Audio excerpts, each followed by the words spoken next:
Hello guys, आज की इस वीडियो में हम एक सिंक्रोनाइजेशन की प्रॉब्लम को सॉल्व करने वाले हैं। तो सिंक्रोनाइजेशन फैसिलिटी आप ज़्यादातर जानते ही होंगे। टेली के अंदर एक ऐसी फैसिलिटी होती है जिससे आप मल्टीपल कंप्यूटर्स के बीच में, मल्टीपल टेलीज के बीच में डेटा का आदान प्रदान कर सकते हैं। मान लो आपकी एक फर्म है और उसकी ब्रांच आपकी अलवर में है और एक ब्रांच आपकी जयपुर में है, और उन दोनों ब्रांचों के बीच में आपको सेल परचेज ट्रांसफ़र करनी है। आप अलग अलग ब्रांच में अलग अलग ट्रांजैक्शन रिकॉर्ड करते हैं, लेकिन डेटा दोनों के अंदर आदान प्रदान होता है। जब आप दोनों तरफ डेटा देखेंगे तो आप सेम ही डेटा आपको दिखेगा। ये सिंक्रोनाइजेशन फैसिलिटी होती है।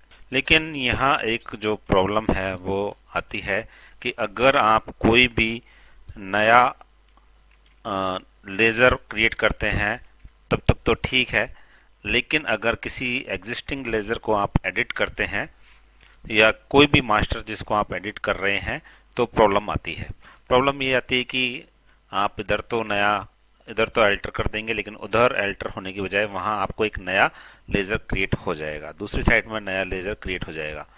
तो इसका सॉल्यूशन ये है कि हम लेज़र्स को या मास्टर्स को एडिट करने ही ना दें जब तक कि दोनों एक साथ उसको चेंज ना कर लें। तो हमारा जो प्रॉब्लम का सॉल्यूशन है वो केवल इतना है कि हम उसको एडिट करने से रोक दें। तो एडिट करने से रोकने के लिए हम क्या कोडिंग करेंगे, चलिए देखते हैं। तो हम देखते हैं कि हमें रोकना क्या है। तो हम कोई भी लेज़र ओपन कर लेते हैं। तो ये जो भी लेज़र है इसके अंदर ये जो डिस्काउंट ऑन पेमेंट है इसका नाम है, इस नाम के ऊपर हम नहीं आ पाए, इसको चेंज ना कर पाए। कोई नया लेज़र क्रिएट करना है तो वो हम क्रिएट कर सकें, लेकिन एग्जिस्टिंग लेज़र के अंदर हम कोई चेंज ना कर पाए। तो अगर ये पॉसिबल हो जाए तो कोई भी लेज़र के अंदर चेंज नहीं कर पाएगा एग्जिस्टिंग लेज़र्स के अंदर, और जब उसको करना होगा तो वो दोनों तरफ इन्फॉर्म करेगा और दोनों तरफ उसको करेक्शन करने के बाद ही डेटा का ट्रांसफर या डेटा का सिंक्रोनाइजेशन किया जाएगा। तो बेसिक समाधान है इसका। तो इस वाले जो फील्ड है इसको हम ब्लॉक करने वाले हैं एडिटिंग करने के लिए। तो 2 लाइन का सिंपल सा कोड रहेगा।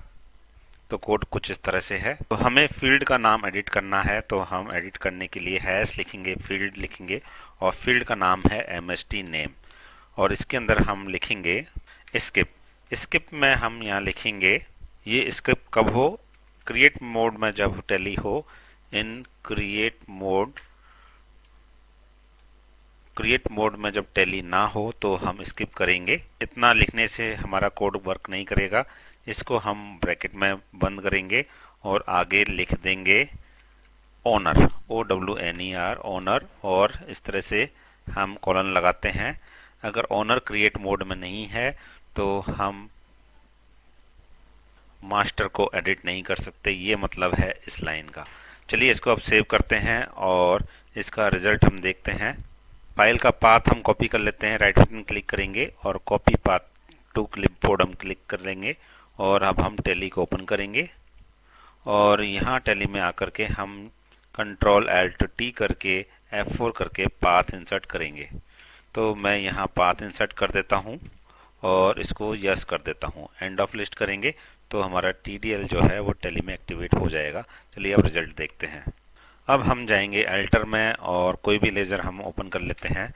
तो आप देख सकते हैं हम डायरेक्ट एलाइस के अंदर आ गए हैं, नेम के अंदर हम नहीं जा सकते हैं क्योंकि हमने अब इसको स्किप करवा दिया है।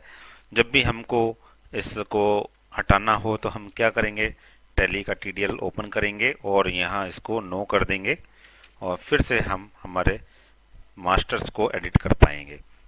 तो बहुत बेसिक सा इसका समाधान हमने कर दिया है। केवल मास्टर को ब्लॉक करने से ये काम हमारा हो गया है। इसके अलावा एक जानकारी, हमारा टैली डेवलपर कोर्स करवाया जा रहा है। जो भी इस कोर्स को करने में इंटरेस्टेड हैं वो हमें हमारी मेल ID contact.asansolution@gmail.com पर मेल करके इस कोर्स के बारे में सारी जानकारी प्राप्त कर सकते हैं। इस कोर्स को करने का फ़ायदा ये है कि जो लोग टैली के अंदर ओनली अकाउंटिंग का वर्क कर रहे हैं वो इस कोर्स को करके अपना काम इजी कर सकते हैं और फास्ट कर सकते हैं। ऐसे रिपीटेबल टास्क जो उनको बार बार करने पड़ते हैं, उनके लिए वो एक कोड तैयार करके अपना काम बहुत ही हल्का कर सकते हैं। साथ में इस कोर्स को करने से उनके अंदर कॉन्फिडेंस, उनकी एक्सपीरियंस, सैलरी, ये सब इंक्रीज होता है। Thank you for watching this video.